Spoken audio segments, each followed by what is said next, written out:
back to Southeast Texas Weekly. I'm Kevin Steele. Great to have you with us. Joining me also today, Shane Howard and Kent Walston to talk about politics. We left you just moments ago with this matter of the Oakland Elementary School, and you can't make this stuff up. It's in the San Francisco Chronicle. The elementary school actually trying to teach diversity with the idea of male snakes that act girly, all-female geckos, and a transgender clownfish used in some of the lessons for the students at all grade levels. Gentlemen, do we need to teach at all grade levels this matter of diversity to promote tolerance in Texas children? We don't need to teach it at any grade level. No grade What we need to be teaching is basic human ethics and the way you treat your fellow man. Right. You don't not go and attack another human being because they are a member of some group. You don't do those things because it's wrong. And so when you treat people with mutual respect, when you treat them with the dignity that they deserve as an individual, regardless of what they look like or, you know, how they behave in their private life, that's what matters. And so what we're doing is trying to promote an atmosphere of tolerance of what other people are doing and an acceptance rather than of just treating people right, which is a good message. What are the proper lessons to be teaching Texas children? I'm glad I live in Texas and not there. Okay, right. First thing. First of all, it's up to parents to teach their children social norms. Okay. And what they think. You know, Shane said it just right. You treat everyone good. You treat everyone with respect, every human being. And that's the way my parents taught me. They didn't teach me about, you know, the transgender clownfish or anything else. Is there any need for any teaching in schools, or is that completely a matter for parents? I think it's a matter for parents. You know, I don't want somebody teaching my little girl about transgender clownfishes. I really don't. Just not necessary. It's not necessary. In your view. Never happened here. Let's move around. Rick Perry, now being talked about as a possible presidential candidate. The discussion has been apparently, according to reports in Politico and elsewhere, that the southern tier of states has gone dramatically without a presidential candidate, and that Rick Perry could, in fact, fill that void. He now apparently is saying that he's not ruling it out, that is to say. Let me start with you. Kent Walston, should Rick Perry run for national office? Certainly, if he wants to, he should. I mean, you know, it's an open field. There's a lot of Republicans out there considering running, and you know, they're just splitting up all the party, you know, all the votes amongst themselves, and I'm happy with it. Do you say that because you believe President Barack Obama would trounce him in 2012? Is that why you say that, sir? I think he would. I think you would. I think he would have trouble on a national stage. I think that Rick Perry has done fine in Texas, getting elected many times. You know, Texas is a strong Republican state, but on a national stage, I think you'd have a problem. Couldn't hold it. No, what are your thoughts? You know, look, we're going into a primary season. This is what this is for. I'm comfortable with any good, solid conservative voice being in the debate right now. The primaries will handle this as we go forward. It is May of 2011, and so I will never sit here. If any American wants to run for president, you know, nobody ever asked me a couple of years ago, should Barack Obama be considering running for?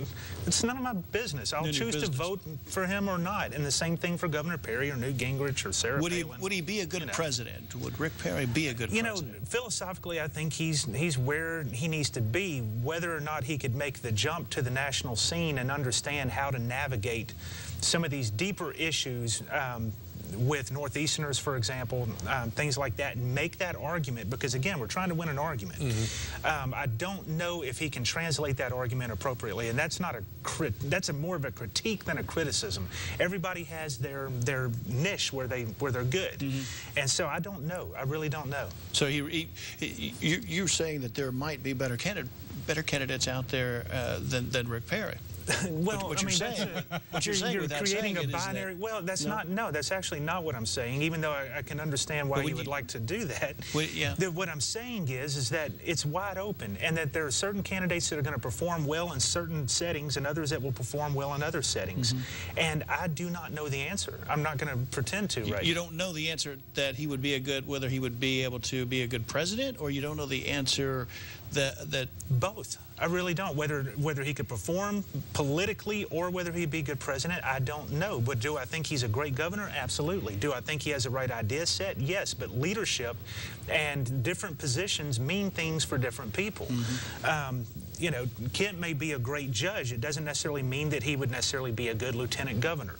And the same thing applies with all of these things. Exactly. Should the United States be officially supporting Israel more strongly? Kent Woolston, we begin with you. You know, this week we see the Prime Minister Bibi Netanyahu sitting next to President Barack Obama. A little give and take back and forth there. Netanyahu was not happy. You could tell he wasn't happy. Didn't seem as if the two were on the same page for predictable reasons, perhaps. The president came forward to say that there needed to be a Palestinian state that would have the right to the Golan Heights, to the West Bank, areas that have been a part of Israel since 1967 now. Was it an appropriate move on the part of the president, in your view? I don't think so, and let me tell you why.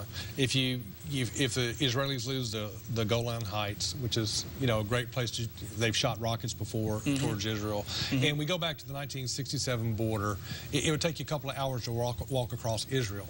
You know, these borders were fought because of wars, or gotten because of wars, and for security of Israel.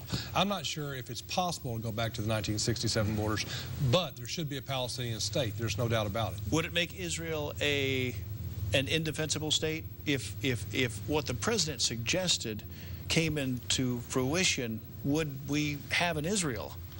They want it. No, I don't think you would at all. Benjamin Netanyahu they couldn't win that. There's no way. It was 9 miles wide at its widest border, and while they've acquired this territory in wars, they were all wars of aggression by surrounding states, by surrounding nations. They have about 50 or 60 miles now. Yeah, that's exactly right. And no one contends that there shouldn't be a Palestinian state, but there's several different elements to all of this, and what the president did was sandbag Israel, first of all. Lied to Israel about what was going to be in the policy speech, which was a day before Netanyahu got here. And frankly, Netanyahu took President Obama took him to task pretty hard. It wasn't a lot of back and forth. It was a one-side schooling. Listen here, young man, you know, you're a little bit naive, and you're throwing around the power of the United States trying to tell a sovereign nation what its borders will be. Should we return to the 1920 borders that the United States once had? But keep in mind, President Obama is not the first president. Bush even talked about it. They haven't come public with it. But they've always talked about the 1967 borders and going back to that, but it's not a position that the United States has endorsed. They've talked about it and tried to... Because the Palestinians have consistent, and those that are very, very pro-Palestinian at the expense of a mutual arrangement, they've always used the 1967 borders as their starting point. But some of the press and some you know, Republicans are going crazy over this, and Obama's not the first one that's ever mentioned that. Well, he did. There's one thing to mention it and discuss it as a discussion point. It's quite another for a president to step up and tell another nation what it is going, you know, what it will do. It's one thing to say the United States supports. We're doing that in Libya. The United States believes. I understand, and I don't agree with what we're doing in Libya. At the cost of about $3 billion a day. Yeah, exactly. Basically. Let me ask, and while we're on the point, let's go into this idea of defense, the Patriot Act. You have strong feelings on where the Patriot Act goes these days. I've always felt it's just too broad.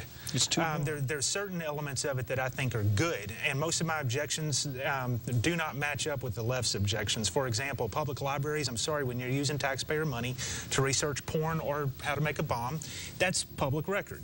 I don't have a problem with modernizing the wiretap scenario where we follow a person rather than a number because of modern technology.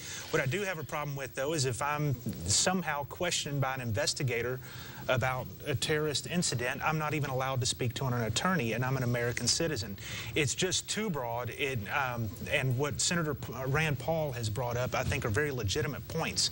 We've got a big, broad bill that has some key issues that need to be addressed, and I think we should be mature enough as a nation and as a Congress to be able to strip out those things that truly are detrimental to personal liberty, and then keep the things that are healthy. My question, in fact, as a final quick word from Kent Walston, personal liberties, are they being eroded with the language of this measure? I think some of them can be. You know, I'm all about security and keeping my family and this nation safe. First and foremost. And they have. Look how well we've done since the Patriot Act has come into play. We've done a very good job at keeping this nation safe, but not at the cost of every liberty. Right. Okay. Thanks very much, gentlemen. A great many Southeast Texans and Americans at large have expressed some warm feelings for their ability to have guns. But is the president working under the radar, as they say, to control guns in America? That has come up this week, and we'll talk about it right after this.